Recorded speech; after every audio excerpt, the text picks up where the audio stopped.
warahmatullahi wabarakatuh.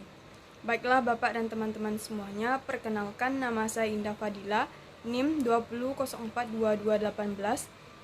Saya akan mempresentasikan hasil laporan kuliah kerja lapangan atau KKL pada Dinas Lingkungan Hidup dan Mall Pelayanan Publik Kota Bukit Tinggi dengan dosen pengampu yaitu Bapak Rizky Syafril, SHI MSI. Dengan mata kuliah yaitu Administrasi Kependudukan dan Lingkungan Hidup. Bab 1. Pendahuluan. A. Latar belakang. Kuliah kerja lapangan atau KKL adalah suatu bentuk kegiatan yang memberikan pengalaman belajar kepada mahasiswa untuk terjun langsung dalam sebuah industri dan dunia kerja yang mungkin tidak ditemukan di kampus. Sekaligus sebagai proses pembelajaran mahasiswa yang mungkin sedang membangun dan mengetahui keberhasilan dan permasalahan yang dihadapi. KKL dilaksanakan oleh perguruan tinggi dalam upaya meningkatkan misi dan bobot pendidikan bagi mahasiswa dan untuk mendapat nilai tambah yang lebih besar pada pendidikan tinggi. Dalam mata kuliah kerja lapangan ini, mahasiswa dituntut untuk terjun langsung ke dalam dunia kerja, sehingga diharapkan mahasiswa dapat mengaplikasikan ilmu yang telah didapat selama perkuliahan dalam dunia kerja. B. Manfaat KKL. Hasil kegiatan kuliah kerja lapangan atau KKL Prodi Ilmu Administrasi Negara diharapkan mempunyai kegunaan baik antara lain. Yang pertama yaitu bagi mahasiswa.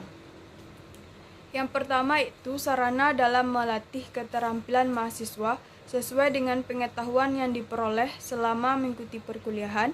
Yang kedua, kegiatan belajar dalam mengenal dinamika dan kondisi nyata dunia kerja. Yang ketiga, menjadikan mahasiswa lebih aktif dalam mempelajari konsep-konsep terapan agar dapat dimanfaatkan pada dunia kerja. Dan yang keempat yaitu mendapat pengetahuan baru.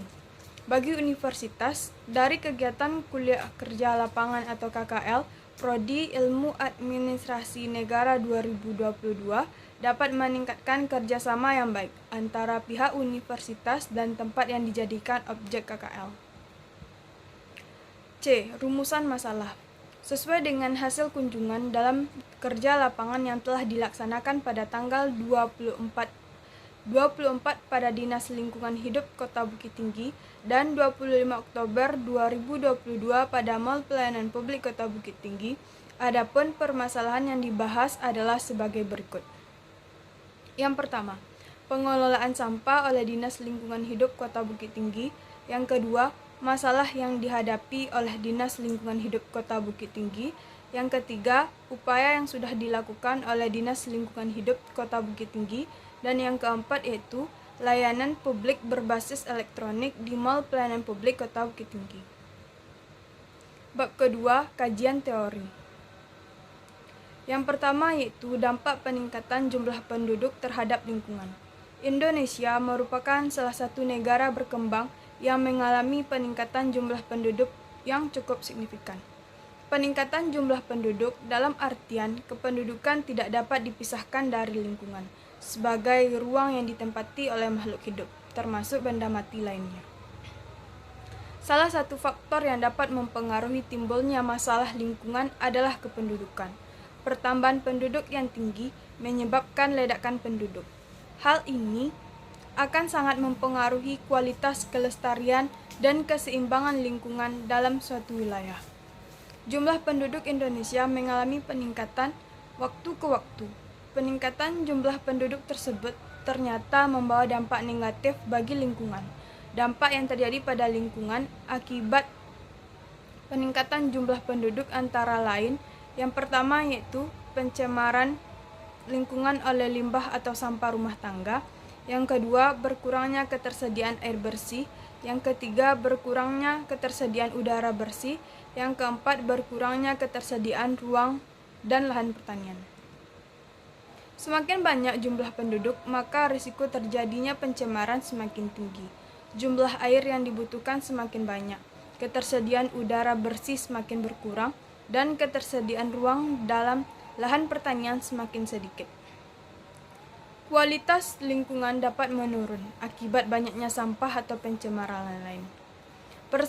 Permasalahan lingkungan seperti peningkatan jumlah volume sampah juga terjadi di Provinsi Sumatera Barat seiring dengan bertambahnya jumlah penduduk setiap tahunnya. Sebagai kota pariwisata, Kota Bukit Tinggi tidak luput dari permasalahan persampahan. Banyaknya pengunjung di kota ini, terutama di hari libur, peningkatan jumlah penduduk kota menyebabkan produksi sampah juga ikut meningkat, membawa dampak buruk terhadap lingkungan. Kajian teori yang kedua yaitu inovasi layanan administrasi. Mall Pelayanan Publik atau MPP dirancang oleh Kemenpan RB sebagai bagian dari perbaikan menyeluruh dan transformasi tata kelola pelayanan publik.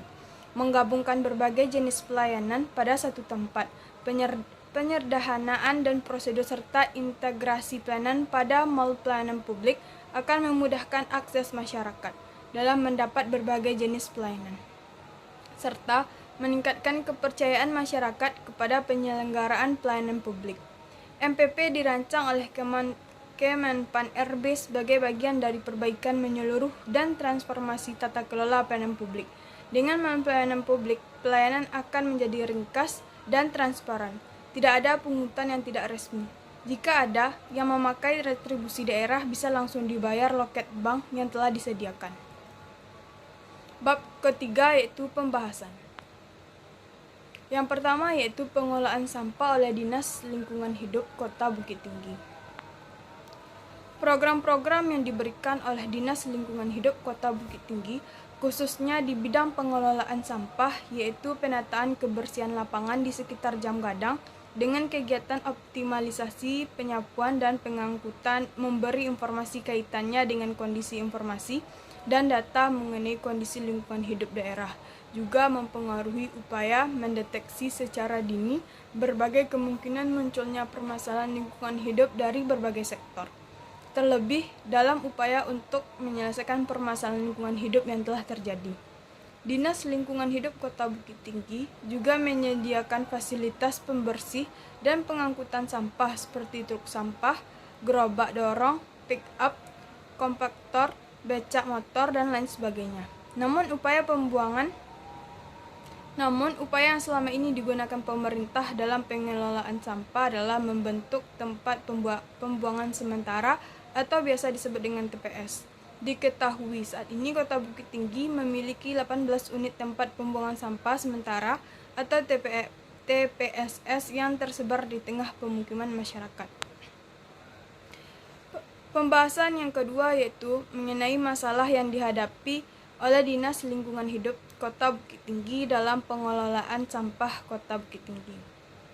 Melalui kunjungan kuliah kerja lapangan ini, mahasiswa memperoleh informasi mengenai masalah yang dihadapi oleh Dinas Lingkungan Hidup Kota Bukit Tinggi, yaitu timbunan sampah yang sangat tinggi mencapai 0,9 kg per orang per hari, di mana informasi tersebut disampaikan langsung oleh Kepala Dinas Lingkungan Hidup Kota Bukit Tinggi. Jumlah sampah saat ini melebihi kapasitas volume sampah standar nasional yaitu hanya 0,7 kg per orang setiap harinya. Maka dengan jumlah warga Kota Bukit Tinggi sebanyak 100.026